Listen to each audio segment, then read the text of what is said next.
Good morning. It's Joe Wiegand in Medora, North Dakota. It's April 1st, 2020. I'm welcoming you to Teddy Talks during the month of April, 26 Days with the 26th President. We're coming to you live, and you'll be able to view this later on Facebook at the Teddy Roosevelt Show.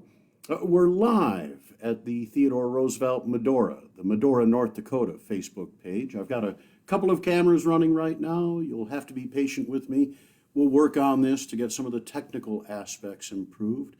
But I wanted to welcome you to what will be a month-long celebration of the history of Theodore Roosevelt, some telling of stories, and really something that has motivated me for 15 years studying and performing as Theodore Roosevelt. Theodore Roosevelt in his own words. Today is the anniversary of the capture of the boat Thieves. A young 27-year-old rancher, Theodore Roosevelt, and a couple of his cohorts from Maine, William Sewell and Wilmot Dow, chasing boat thieves down the Little Missouri River in Dakota Territory and capturing those thieves on this day, April 1st, 1886. After we do a little bit of history and a little bit of previewing the month ahead, I'll read from Ranch Life and the Hunting Trail, a chapter, Sheriff's Work on a Ranch. That's Theodore Roosevelt's original writing. That reading is going to be rather long today, but programs in the future, I'll do shorter readings. We can spend a little bit more time answering your questions. Send those comments today. I'll look at them this afternoon, tonight, answer some of them tomorrow morning. But looking ahead through the week, again, celebrating this date in history in Theodore Roosevelt's life. April 2nd, tomorrow, Thursday, a message to our college students. We know that so many of you college students are home now doing distance learning. Your graduation ceremonies for the class of 2020, a very different thing. On April 2nd, in 1903, on his way west, President Theodore Roosevelt addressed the student body at Northwestern University in Evanston, Illinois, and spoke at the dedication of the new law school at the University of Chicago. So our theme on Thursday, April 2nd, will be a message to the college students of this country by Theodore Roosevelt. Friday, April 3rd, a presentation on good neighbors. Will be commemorating the April 3rd, 1883 arrival of Antoine Amédée Marie Vincent Manca Amat de Vallombrosa, Marquis et Matamajore. That's why we call him the Marquis de Moore. Two big characters in the Badlands arrived in '83, the Marquis de Moore and Theodore Roosevelt, and their neighborly relations are an interesting study. On that date in 1903, again on his trip west, President Theodore Roosevelt made a speech about foreign relations and used that good neighbor analogy, which he made in Waukesha, Wisconsin. On Wisconsin, Saturday, April 4th, a salute to our friends in Minnesota. It was at the State Fair in Minnesota as Vice President, Labor Day 1901, that Theodore Roosevelt first quoted the old African proverb so closely associated with his subsequent presidential administration, "Speak softly and carry a big stick, you will go far." On April 4th, 1903, President Roosevelt spoke to the state legislature in St. Paul and at the University of Minnesota Chapel in Minneapolis. And so a salute to Minnesota on Saturday, April 4th. Again, no program live on Sunday. We'll pick back up again on Monday. Today in history, April 1st, 1815, was the birth of Otto Leopold von Bismarck, the Prussian prince and general who unified Germany in 1871, served as Chancellor of Germany until 1890. In so many ways, Theodore Roosevelt's foreign policy viewpoints were impacted by the rise of Germany, Bismarck's building of a powerful modern German navy. Eventually, the Roosevelt corollary to the Monroe Doctrine is in part to keep the Germans out of the Caribbean and South America. So on this date, in April 1st, the birth of Bismarck, who dominated European politics from the time Teddy Roosevelt was a teenager until his early 30s. So a very important character to know if you know Teddy Roosevelt. On April 1st, 1917, the death in New York City of 48-year-old Scott Joplin, the American composer. Did you know he's an African-American son of Texarkana? Joplin's ragtime compositions are American treasures. Maple Leaf Rag, so important in the genre, and you might know The Entertainer, the theme music of the movie Sting from 1973, starring Robert Redford and Paul Newman. Da da da da da da da da da da da da da da da da. That's the only singing or music you'll hear in today's or probably this week's programs. I wonder if you knew, in 1903, Scott Joplin filed a copyright for his first opera. The opera was titled A Guest of Honor. The setting and theme were the October 1901 visit to the White House and dinner at the White House between President Theodore Roosevelt and his family and Booker T. Washington, the president of Tuskegee University, the Wizard of Tuskegee, a friend and confidant of Theodore Roosevelt's throughout his presidency, and on that date in October, the first man of color to be a dinner guest of the American president at the White House. No score was filed with his copyright application. No score to A Guest of Honor was ever published, and so it's known as Scott Joplin's Lost Opera, A Guest of Honor. I wonder what the character of Theodore Roosevelt would have sounded like in opera. Scott Joplin died this day, April 1st, in 1917 in New York City. Now on to the reading of the sheriff's work on a ranch, and a little note with regards to this reading and future readings of Theodore Roosevelt. A modern audience may find his language a bit archaic. I've always said that his English teacher, if he had one, would have told him he was a bit abusive of the semicolon. Sentences are complex and run on a bit. Some of his word choice is a bit old, might need a little explanation. Hopefully, parents will use this opportunity to send children to the dictionary. There also might, though, seem to be a bit of a lack of sensitivity. Theodore Roosevelt, early on, skin color, later ethnicity. There are stories of hunting. Some people may find some of this language a little off-putting, and in future programs I'm more than glad to address some of the issues, very important issues related to the use of language, race relations, and those sorts of things. There's also in this reading a few stanzas, an excerpt from Robert Browning, the famous Victorian English poet. Theodore Roosevelt not citing Browning, simply assuming that his educated readers of Century magazine would certainly know Browning when they saw it. So, welcome to Teddy Talks. Let's let the man talk for himself. I'm going to try to read this in a clear, distinct voice with a little bit of Rooseveltian pronunciation, but not full-on Teddy Roosevelt. A good long reading in that voice is very straining on the throat. We've got 26 days to get through in April and more to get through in May. But the capture of the boat thieves on the Little Missouri River in the Badlands of North Dakota. In our own immediate locality, we have had more difficulty with white desperadoes than with the Redskins. At times, there has been a good deal of cattle killing and horse stealing, and occasionally a murder or two. But as regards the last, a man has very little more to fear in the West than in the East, in spite of all the lawless acts one reads about. Undoubtedly, a long-standing quarrel sometimes ends in a shooting match, and of course savage affrays occasionally take place in the bar rooms, in which be it remarked that inasmuch as the men are generally drunk, and furthermore as the revolver is at best a rather inaccurate weapon, outsiders are nearly as apt to get hurt as are the participants.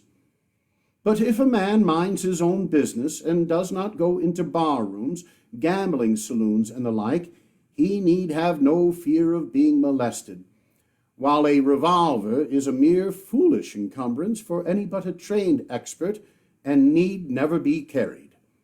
Against horse thieves, cattle thieves, claim jumpers, and the like, however, every ranchman has to be on his guard, and armed collisions with these gentry are sometimes inevitable.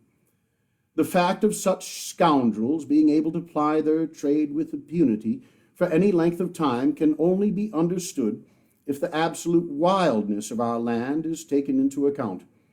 The country is yet unsurveyed and unmapped. The course of the river itself, as put down on the various government and railroad maps, is very much a mere piece of guesswork, its bed being in many parts, as by my ranch, 10 or 15 miles or more away from where these maps make it.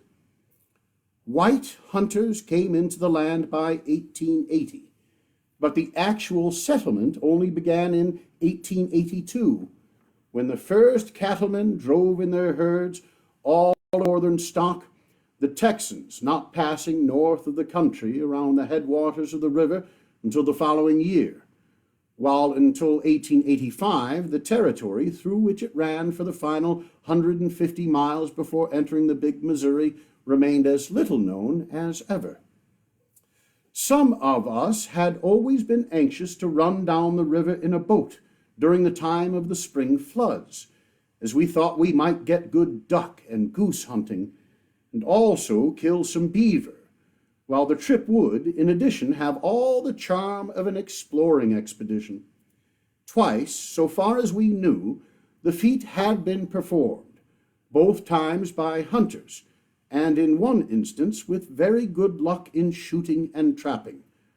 A third attempt by two men on a raft made the spring preceding that on which we made ours had been less successful, for when a score or so of miles below our ranch, a bear killed one of the two adventurers, and the survivor returned. We could only go down during a freshet, for the Little Missouri, like most plains rivers, is usually either a dwindling streamlet, a mere slender thread of sluggish water, or else a boiling, muddy torrent running over a bed of shifting quicksand that neither man nor beast can cross. It rises and falls with extraordinary suddenness and intensity, an instance of which has just occurred as this very page is being written. Last evening, when the moon rose, from the ranch veranda we could see the riverbed almost dry, the stream having shrunk under the drought till it was little but a string of shallow pools, with between them a trickle of water that was not ankle deep, and hardly wet the fetlocks of the saddle-band when driven across it. Yet at daybreak this morning, without any rain having fallen near us, but doubtless in consequence of some heavy cloudburst near its head, the swift, swollen current was foaming brim-high between the banks. Even the fords were swimming deep for the horses. Accordingly, we had planned to run down the river sometime towards the end of April, taking advantage of a rise, but an accident made us start 3 or 4 weeks sooner than we had intended.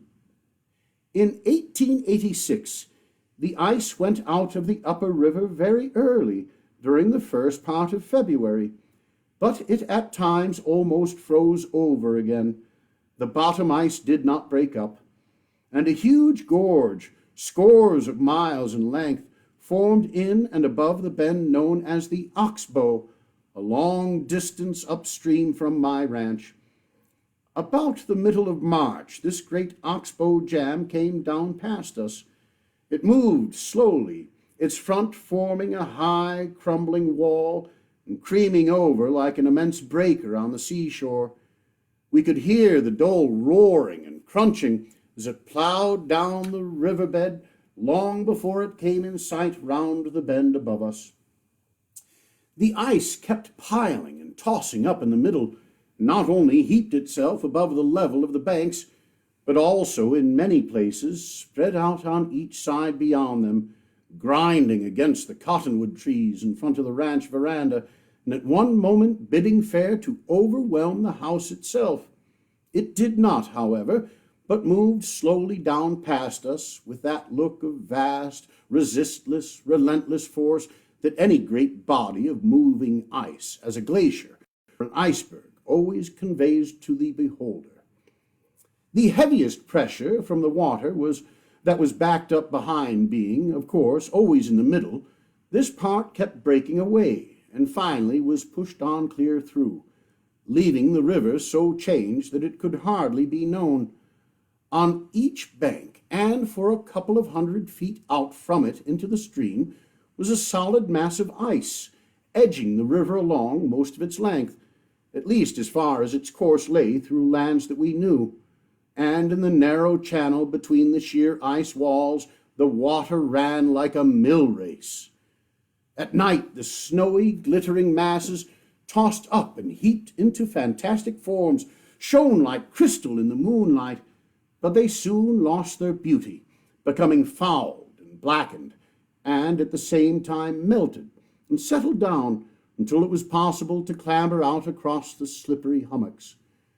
We had brought out a clinker-built boat, especially to ferry ourselves over the river when it was high, and were keeping our ponies on the opposite side, where there was a good range shut in by some very broken country that we knew they would not be apt to cross. This boat had already proved very useful, and now came in handier than ever, as without it we could take no care of our horses. We kept it on the bank, tied to a tree, and every day we would carry it or slide it across the hither ice bank, usually with not a little tumbling and scrambling on our part, lower it gently into the swift current, pull it across to the ice on the farther bank, and then drag it over that, repeating the operation when we came back. One day we crossed and walked off about 10 miles to a tract of wild and rugged country, cleft in every direction by ravines and cedar canyons, in the deepest of which we had left 4 deer hanging a fortnight before, as game thus hung up in cold weather keeps indefinitely.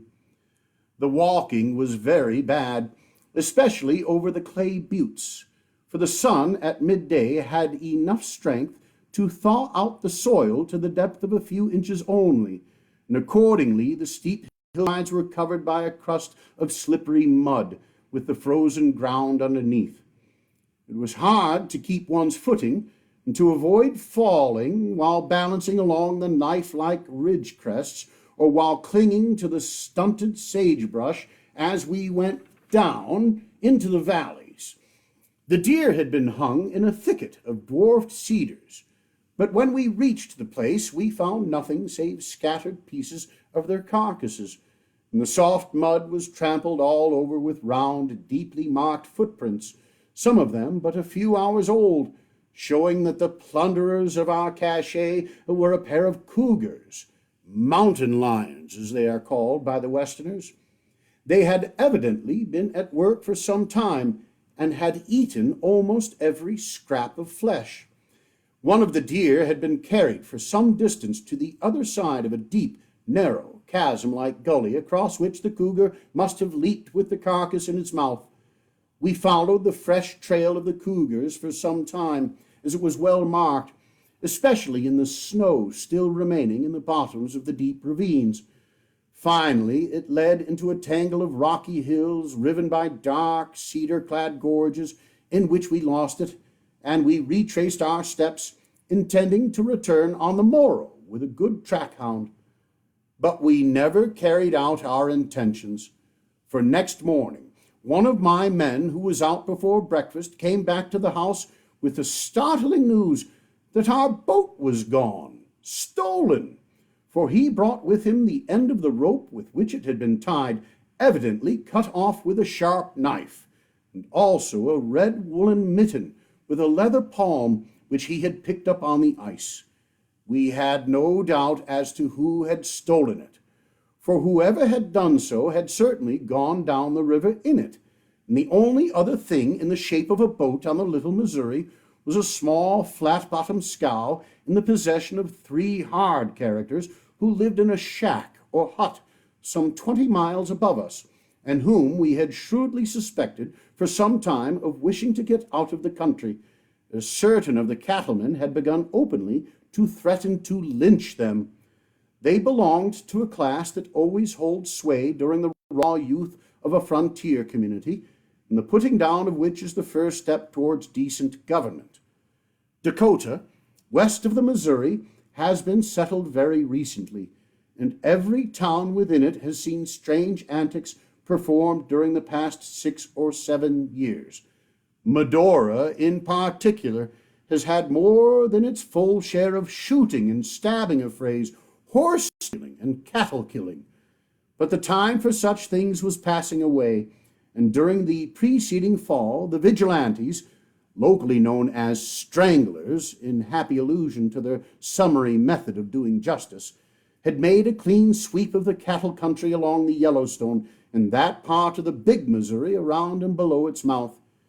Be it remarked in passing that while the outcome of their efforts had been in the main wholesome, yet, as is always the case in an extended raid of vigilantes, several of the 60-odd victims had been perfectly innocent men who had been hung or shot in company with the real scoundrels, either through carelessness and misapprehension or on account of some personal spite. The 3 men we suspected had long been accused, justly or unjustly, of being implicated both in cattle killing and in that worst of frontier crimes, horse stealing. It was only by an accident that they had escaped the clutches of the vigilantes the preceding fall. Their leader was a well-built fellow named Finnegan, who had long red hair reaching to his shoulders and always wore a broad hat and a fringed buckskin shirt. He was rather a hard case and had been chief actor in a number of shooting scrapes. The other 2 were a half-breed, a stout, muscular man, and an old German whose viciousness was of the weak and shiftless type. We knew that these 3 men were becoming uneasy and were anxious to leave the locality, and we also knew that traveling on horseback in the direction in which they would wish to go was almost impossible, as the swollen, ice-fringed rivers could not be crossed at all, and the stretches of broken ground would form nearly as impassable barriers.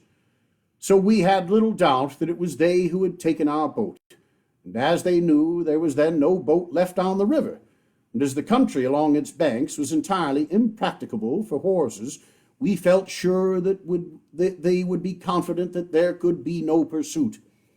Accordingly, we at once set to work in our turn to build a flat-bottomed scow, wherein to follow them.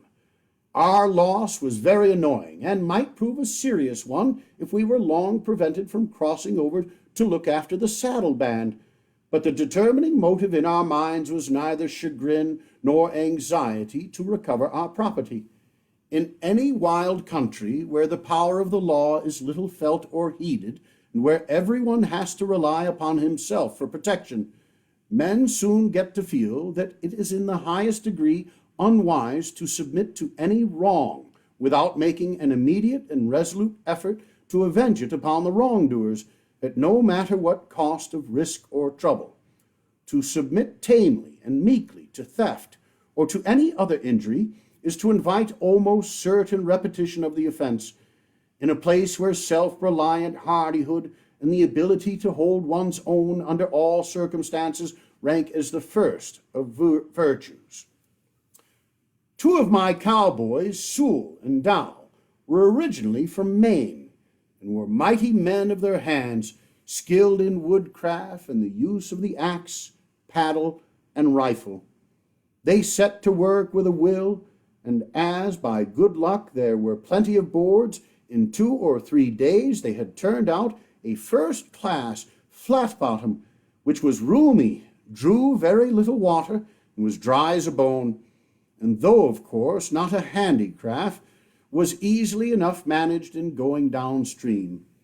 Into this we packed flour, coffee, and bacon, enough to last us a fortnight or so, plenty of warm bedding and the mess kit, and early one cold March morning slid it into the icy current, took our seats, and shoved off down the river. There could have been no better men for a trip of this kind than my two companions, Sewell and Dow. They were tough, hardy, resolute fellows, quick as cats, strong as bears, and able to travel like bull moose. We felt very little uneasiness as to the result of a fight with the men we were after, provided we had anything like a fair show. Moreover, we intended, if possible, to get them at such a disadvantage that there would be not any fight at all. The only risk of any consequence that we ran was that of being ambushed, for the extraordinary formation of the Bad Lands, with the ground cut up into gullies, serried walls, and battlement hilltops, makes it the country of all others for hiding places and ambuscades. For several days before we started, the weather had been bitterly cold, as a furious blizzard was blowing, but on the day we left there was a lull, and we hoped a thaw had set in. We all were most warmly and thickly dressed, with woolen socks and underclothes, heavy jackets and trousers, and great fur coats, so that we felt we could bid defiance to the weather. Each carried his rifle, and we had in addition a double-barreled duck gun for waterfowl and beaver. To manage the boat, we had paddles, heavy oars, and long iron-shod poles, Sewell steering while Dow sat in the bow. Altogether, we felt as if we were off on a holiday trip and set to work to have as good a time as possible. The river twisted in every direction, winding to and fro across the alluvial valley bottom, only to be brought up by the rows of great barren buttes that bounded it on each edge. It had worn away the sides of these till they towered up as cliffs of clay, marl, or sandstone. Across their white faces the seams of coal drew sharp black bands, and they were elsewhere blotched and varied with brown, yellow, purple, and red. This fantastic coloring, together with the jagged irregularity of their crests, channeled by the weather into spires, buttresses, and battlements, as well as their barrenness and the distinctness with which they loomed up through the high, dry air, gave them a look that was a singular mixture of the terrible and the grotesque. The bottoms were covered thickly with leafless cottonwood trees, or else were withered brown grass and stunted, sprawling sage bushes. At times the cliffs rose close to us on either hand, and again the valley would widen into a sinuous oval a mile or two long, bounded on every side, as far as our eyes could see, by a bluff line without a break, until as we floated down close to its other end, there would suddenly appear in one corner a cleft, through which the stream rushed out. As it grew dusk, the shadowy outlines of the buttes lost nothing of their weirdness. The twilight only made their uncouth shapelessness more grim and forbidding. They looked like the crouching figures of great goblin beasts. Those two hills on the right crouched like two bulls locked horn in fight, while to the left a tall scalped mountain, the dying sunset kindled through a cleft. The hills, like giants at a hunting lay, chin upon hand, to see the game at bay. Might well have been written after seeing the strange, desolate lands lying in western Dakota. All through the early part of the day, we drifted swiftly down between the heaped-up piles of ice, the cakes and slabs now dirty and unattractive looking. Towards evening, however, there came long reaches where the banks on either side were bare, though even here there would every now and then be necks where the jam had been crowded into too narrow a spot and had risen over the side as it had done upstream, grinding the bark from the big cottonwoods and snapping the smaller ones short off. In such places, the ice walls were sometimes 8 or 10 feet high, continually undermined by the restless current, and every now and then overhanging pieces would break off and slide into the stream with a loud, sullen splash, like the plunge of some great water beast. Nor did we dare to go in too close to the high cliffs, as boulders and earth masses, freed by the thaw from the grip of the frost, kept rolling and leaping down their faces and forced us to keep a sharp lookout lest our boat should be swamped. At nightfall we landed and made our camp on a point of wood-covered land jutting out into the stream. We had seen very little trace of life until in the day, for the ducks had not yet arrived. But in the afternoon a sharp-tailed prairie fowl flew across stream ahead of the boat, lighting on a low branch by the water's edge. Shooting him, we landed and picked off 2 others that were perched high up in leafless cottonwoods, plucking the buds. These 3 birds served as supper. And shortly afterward, as the cold grew more and more biting, we rolled in under our furs and blankets and were soon asleep. In the morning it was evident that instead of thawing, it had grown decidedly colder. The anchor ice was running thick in the river, and we spent the first hour or 2 after sunrise in hunting over the frozen swamp bottom for white-tailed deer, of which there were many tracks, but we saw nothing. Then we broke camp and again started downstream. A simple operation, as we had no tent, and all we had to do was to cord up our bedding and gather the mess kit. It was colder than before, and for some time we went along in chilly silence, nor was it until midday that the sun warmed our blood in the least. The crooked bed of the current twisted hither and thither, but whichever way it went, the icy north wind, blowing stronger all the time, drew steadily up it. One of us remarking that we bade fair to have it in our faces all day, the steersman announced that we couldn't, unless it was the crookedest wind in Dakota.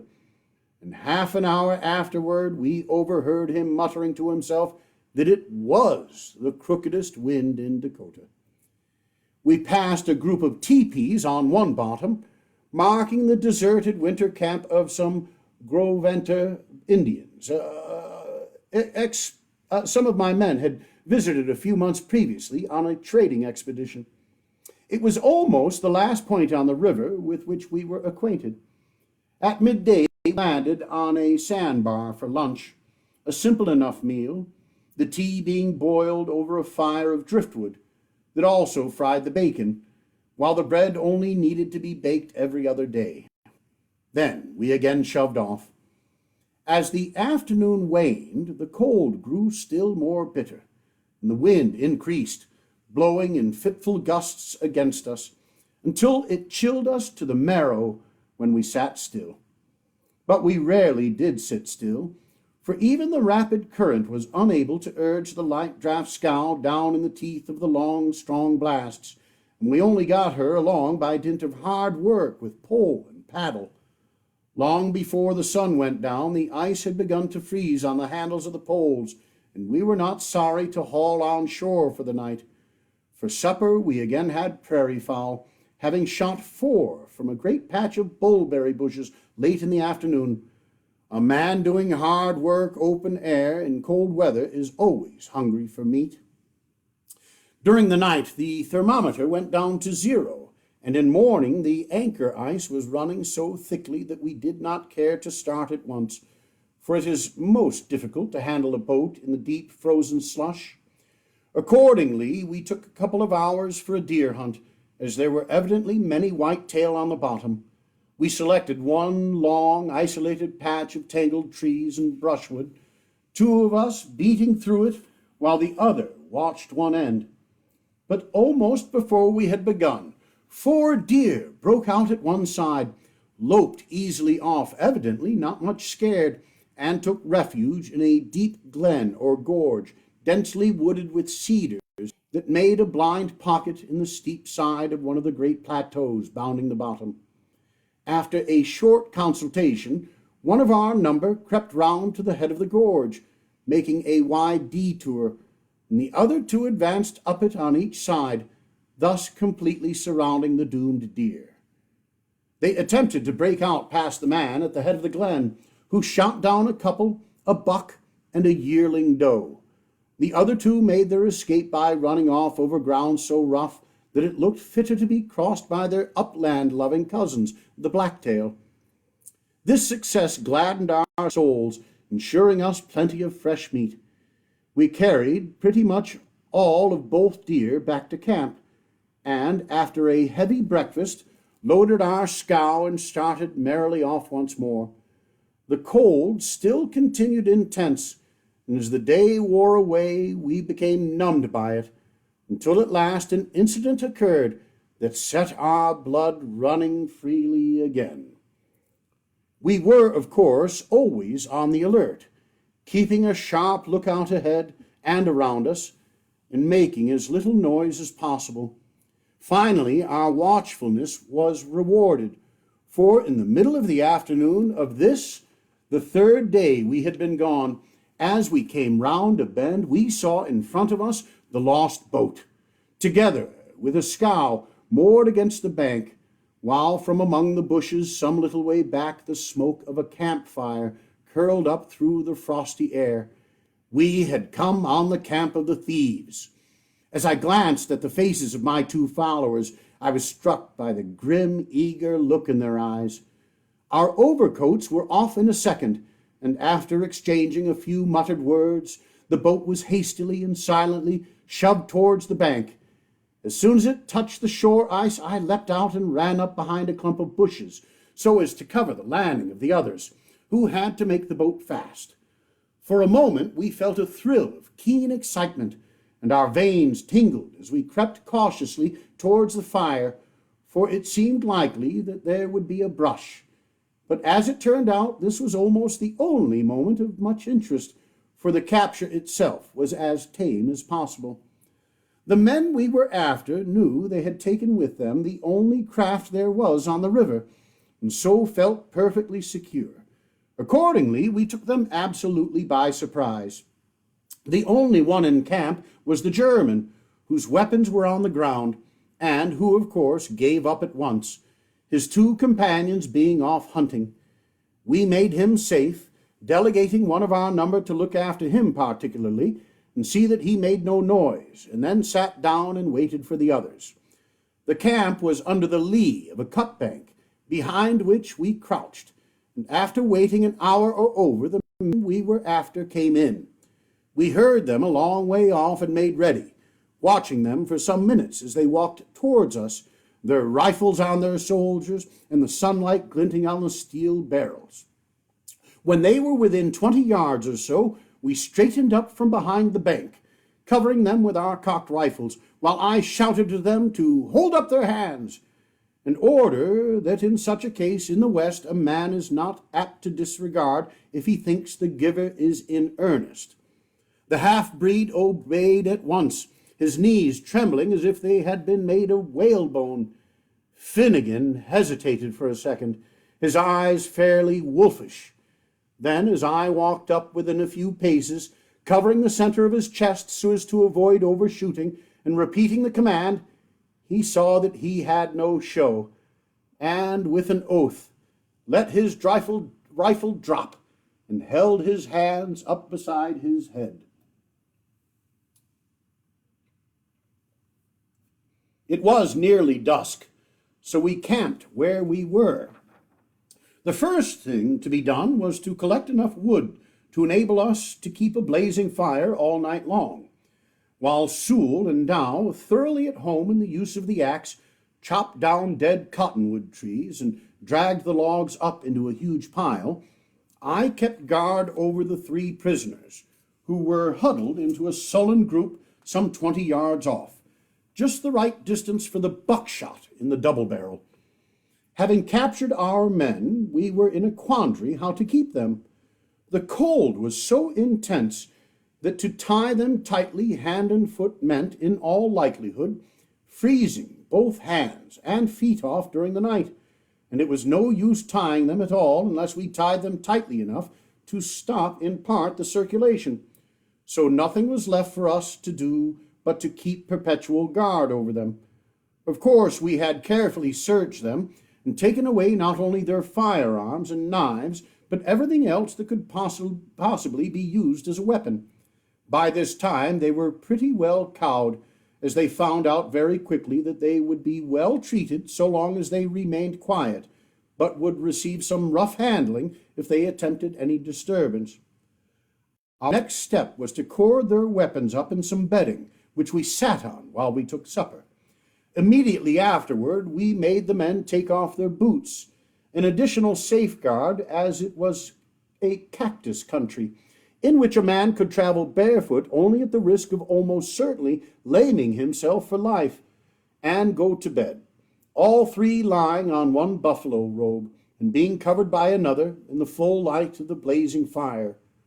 We determined to watch in succession a half-night apiece, thus each getting a full rest every third night. I took first watch, my two companions, revolver under head, rolling up in their blankets on the side of the fire opposite that on which the three captives lay, while I, in fur cap, gauntlets, and overcoat, took my station a little way back in the circle of firelight, in a position in which I could watch my men with the absolute certainty of being able to stop any movement, no matter how sudden. For this night watching, we always used the double barrel with buckshot, as a rifle is uncertain in the dark, while with a shotgun at such a distance and with men lying down, a person who is watchful may be sure that they cannot get up, no matter how quick they are, without being riddled. The only danger lies in the extreme monotony of sitting still in the dark, guarding men who make no motion, and the consequent tendency to go to sleep, especially when one has had a hard day's work and is feeling really tired. But neither on the first night nor on any subsequent one did we ever abate a jot of our watchfulness. Next morning we started downstream, having a well-laden flotilla, for the men we had caught had a good deal of plunder in their boats, including some saddles, as they evidently intended to get horses as soon as they reached a part of the country where there were any, and where it was possible to travel. Finnegan, who was the ringleader, and the man I was especially after, I kept by my side in our boat, the other two being put in their own scow, heavily laden and rather leaky, and with only one paddle. We kept them just in front of us, a few yards distant, the river being so broad that we knew, and they knew also, any attempt at escape would be perfectly hopeless. For some miles we went swiftly downstream, the cold being bitter and the slushy anchor ice choking the space between the boats. Then the current grew sluggish, eddies forming along the sides. We paddled on until, coming into a long reach where the water was almost backed up, we saw there was a stoppage at the other end. Working up to this, it proved to be a small ice jam, through which we broke our way, only to find ourselves, after a few hundred yards, stopped by another. We had hoped that the first was merely a jam of anchor ice, caused by the cold of the last few days, but the jam we had now come to was black and solid, and, running the boats ashore, one of us went off down the bank to find out what was the matter. On climbing a hill that commanded a view of the valley for several miles, the explanation became only too evident. As far as we could see, the river was choked with black ice. The great oxbow jam had stopped, and we had come down to its tail. We had nothing to do but to pitch camp, after which we held a consultation. The little Missouri has much too swift a current, when it has any current at all, with too bad a bottom, for it to be possible to take a boat upstream, and to walk meant, of course, abandoning almost all we had. Moreover, we knew that a thaw would very soon start the jam, so made up our minds that we had best simply stay where we were, and work downstream as fast as we could, trusting that the spell of bitter weather would pass before our food gave out. The next 8 days were as irksome and monotonous as any I ever spent.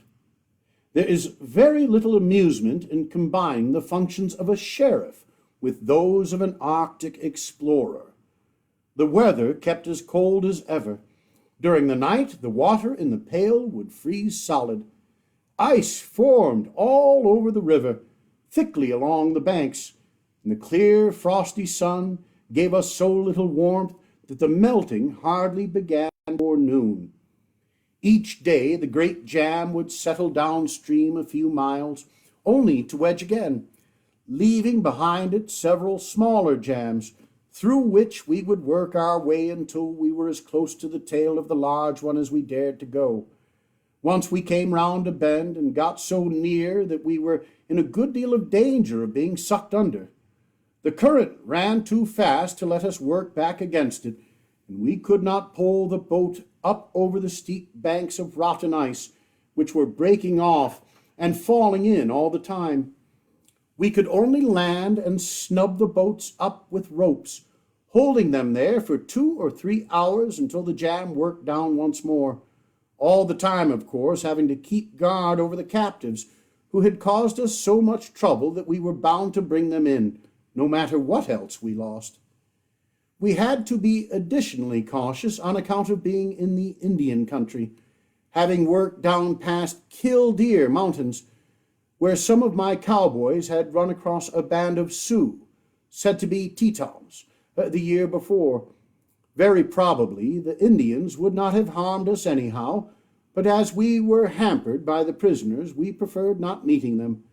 Nor did we, though we saw plenty of fresh signs, and found to our sorrow that they had just made a grand hunt all down the river, and had killed or driven off almost every head of game in the country through which we were passing. As our stock of provisions grew scantier and scantier, we tried in vain to eke out by the chase, for we saw no game. 2 of us would go out hunting at a time, while the third kept guard over the prisoners. The latter would be made to sit down together on a blanket at one side of the fire, while the guard for the time being stood or sat some 15 or 20 yards off. The prisoners being unarmed and kept close together, there was no possibility of their escaping, and the guard kept at such a distance that they could not overpower him by springing on him, he having a Winchester or the double-barreled shotgun always in his hands, cocked and at the ready. So long as we kept wide awake and watchful, there was not the least danger, as our 3 men knew us, understood perfectly that the slightest attempt at a break would result in their being shot down. But although there was thus no risk, it was harassing, tedious work, and the strain day in and day out with any rest or let-up became very tiresome. The days were monotonous to a degree. The endless rows of hills bounding the valley, barren and naked, stretched along without a break. When we rounded a bend, it was only to see on each hand the same lines of broken buttes dwindling off into the distance ahead of us as they climbed to their tops. As far as our eyes could scan, there was nothing but the great rolling prairie, bleak and lifeless, reaching off to the horizon. We broke camp in the morning on a point of land covered with brown, leafless, frozen cottonwoods, and in the afternoon we pitched camp on another point in the midst of a grove of the same stiff, dreary trees. The discolored river, whose eddies boiled into yellow foam, flowed always between the same banks of frozen mud or of muddy ice. And what was, from a practical standpoint, even worse, our diet began to be as same as the scenery. Being able to kill nothing, we exhausted all of our stock of provisions and got reduced to flour without yeast or baking powder, and unleavened bread made with exceedingly muddy water is not as a steady thing attractive. Finding that they were well treated and were also watched with the closest vigilance, Our prisoners behaved themselves excellently and gave no trouble, though afterward, when out of our hands and shut up in jail, the half-breed got into a stabbing affray. They conversed freely with my two men on a number of indifferent subjects, and after the first evening no allusion was made to the theft or anything connected with it, so that an outsider overhearing the conversation would never have guessed what our relations to each other really were. Once, and only once, did Finnegan broach the subject. Somebody had been speaking of a man whom we all knew, called Calamity, who had been recently taken by the sheriff on a charge of horse stealing. Calamity had escaped once, but was caught at a disadvantage the next time. Nevertheless, when summoned to hold his hands up, he refused, and attempted to draw his own revolver, with the result of having 2 bullets put through him. Finnegan commented on Calamity as a fool for, quote, not knowing when a man had the drop on him, unquote, and then, suddenly, turning to me, said, his weather-beaten face flushing darkly, quote, if I'd had any show at all, you'd have sure had to fight, Mr. Roosevelt, but there wasn't any use making a break when I'd only have got shot myself, with no chance of harming anyone else, unquote. I laughed and nodded, and the subject was dropped. Indeed, if the time was tedious to us, it must have seemed never-ending to our prisoners, who had nothing to do but to lie still and read, or chew the bitter cud of their reflections, always conscious that some pair of eyes was watching them every moment, and that at least one loaded rifle was ever ready to be used against them. They had quite a stock of books, some of a rather unexpected kind, dime novels, and the inevitable History of the James Brothers, a book that, together with the Police Gazette, is to be found in the hands of every professed or putative ruffian in the West, seemed perfectly in place. But it was somewhat surprising to find that a large number of more or less drearily silly society novels, ranging from Ouida's to those of the Duchess and Augusta J. Evans, were most greedily devoured. As for me, I had brought with me Anna Karenina, and my surroundings were quite gray enough to harmonize well with Tolstoy. Our commons grew shorter and shorter, and finally even the flour was nearly gone, and we were again forced to think seriously of abandoning the boats. The Indians had driven all the deer out of the country. Occasionally we shot prairie fowl, but they were not plentiful. A flock of geese passed us one morning, and afterward an old gander settled down on the river near our camp, but he was over 200 yards off, and a rifle shot missed him. Where he settled down, by the way, the river was covered with thick glare ice that would just bear his weight, and it was curious to see him stretch his legs out in front and slide 40 or 50 feet when he struck, balancing himself with his outspread wings. But when the day was darkest, the dawn appeared. At last, having worked down some 30 miles at the tail of the ice jam, we struck an outlying cow camp of the Sea Diamond Ranch and knew that our troubles were almost over. There was but one cowboy in it, but we were certain of his cordial help, for in a stock country all make common cause against either horse thieves or cattle thieves. He had no wagon, but told us we could get one up at a ranch near Killdeer Mountains, some 15 miles off, and lent me a pony to go up there and see about it, which I accordingly did, after a sharp preliminary tussle when I came to mount the wiry bronco, one of my men remarking in a loud aside to our cowboy host, the boss ain't no bronco buster. When I reached the solitary ranch spoken of, I was able to hire a large prairie schooner and 2 tough little bronco mares driven by the settler himself, a rugged old plainsman who evidently could hardly understand why I took so much bother with the thieves instead of hanging them offhand. Returning to the river the next day, we walked our men up to the Killdeer Mountains, Sewell and Dow left me the following morning, went back to the boats, and had no further difficulty, for the weather set in very warm. The ice went through with a rush, and they reached Mandan in about 10 days, killing 4 beaver and 5 geese on the way, but lacking time to stop to do any regular hunting. Meanwhile, I took the 3 thieves into Dickinson, the nearest town. The going was bad, and the little mares could only drag the wagon at a walk. So, though we drove during the daylight, it took us 2 days and a night to make the journey. It was a most desolate drive. The prairie had been burned the fall before, and was a mere bleak waste of blackened earth, and a cold, rainy mist lasted throughout the 2 days. The only variety was where the road crossed the shallow headwaters of Knife and Green rivers. Here the ice was high along the banks, and the wagon had to be taken to pieces to get it over. My 3 captives were unarmed, but as I was alone with them, except for the driver, of whom I knew nothing, I had to be doubly on my guard, and never let them come close to me. The little mares went slowly, and the heavy road rendered any hope of escape by flogging up the horses so entirely out of the question that I soon found the safest plan was to put the prisoners in the wagon and myself walk behind with the inevitable Winchester.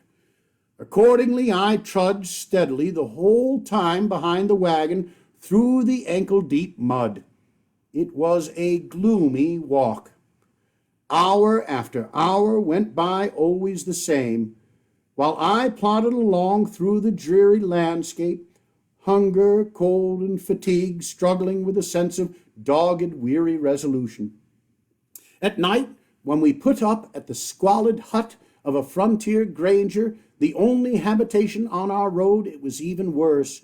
I did not dare go to sleep, but making my 3 men get into the upper bunk, from which they could get out only with difficulty, I sat up with my back against the cabin door and kept watch over them all night long. So, after 36 hours' sleeplessness, I was most heartily glad when we at last jolted into the long, straggling main street of Dickinson, and I was able to give my unwilling companions into the hands of the sheriff. Under the laws of Dakota, I received my fees as a deputy sheriff for making the 3 arrests, and also mileage for the 300-odd miles gone over, a total of some $50. If you're still there, you've been a most patient bunch. Those were the words of Theodore Roosevelt recounting the chase and the April 1st, 1886 capture of the boat thieves. The chapter was Sheriff's Work on a Ranch, from Ranch Life and the Hunting Trail, published by Century in 1888. When Theodore Roosevelt came out of the sheriff's office, he stopped the first man he saw on the boardwalk, and he said, "Can you tell me where I can find a doctor, a physician?" And it was Dr. Stickney, who informed him he was the only physician in that part of the territory. T.R. said his feet were so blistered, torn up with the rose bushes and the marching, that he needed to have his feet fixed up. And Stickney took him to his office and fixed him up, and then went home and had lunch with his wife, and said he'd just met the most interesting fellow. And those stories and others are so beautifully told in my friend Rolf Sletton's book, Roosevelt's Ranches. His telling of the chase and capture of the boat thieves, probably even more vivid, and such a great picture book to go along with the stories as well. You've been most indulgent. We've come to an hour of a program. Justin Fisk and all of my friends at the Medora Foundation, thanks for the use of the Medora Facebook page. We'll work on getting these broadcasts together on one camera. Maybe we'll get some graphics and those kinds of things. The future readings will be much shorter, most of them.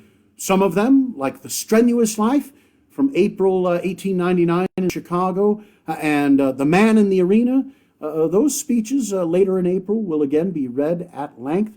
Maybe not your cup of tea.